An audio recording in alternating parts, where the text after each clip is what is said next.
সূর্যগ্রহণে হাত তুলে দোয়া করতে হয়, ভূমিকম্পের সময় হাত তুলে দোয়া করতে হয়, অনাবৃষ্টিতে বৃষ্টি পাঠানোর সময় হাত তুলে দোয়া করতে হয়। এগুলো আমাদের বুঝতে হবে। গোরস্থানে গিয়ে মৃত আত্মীয় স্বজনদের জন্য হাত তুলে দোয়া করা যায়, তবে এটা হচ্ছে কি ব্যক্তিগত দোয়া, সম্মিলিতভাবে হাত তুলে দোয়া না।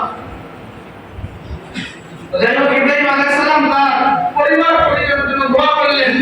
এর দ্বারা বোঝা যায় যে তার মনে ভালোবাসার কোনো কমতি ছিল না। সন্তানের প্রতি তার স্নেহ ছিল, স্ত্রীর প্রতি ভালোবাসা ছিল, কিন্তু আল্লাহ রাব্বুল আলামিনের সন্তুষ্টির জন্য, তার আদেশ পালনের জন্য তিনি তাদেরকে সেখানে নির্জন অবস্থায় ভালোবাসা দিয়ে চলে এসেছিলেন।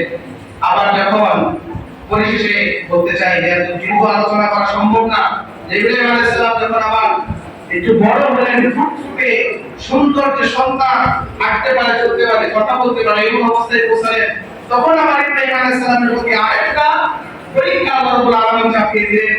সেটি হচ্ছে কি, তিনি বারবার স্বপ্ন দেখতে থাকলেন যে তিনি তার প্রিয় জিনিস, তার সন্তানকে কুরবানি দিচ্ছেন।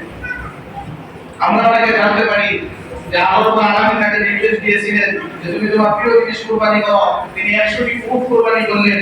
পরে দিন আবার স্বপ্ন দেখলেন, আবার 100টি উট কুরবানি করলেন। এগুলোর কোনো সহিহ দলিল বা ভিত্তি নাই।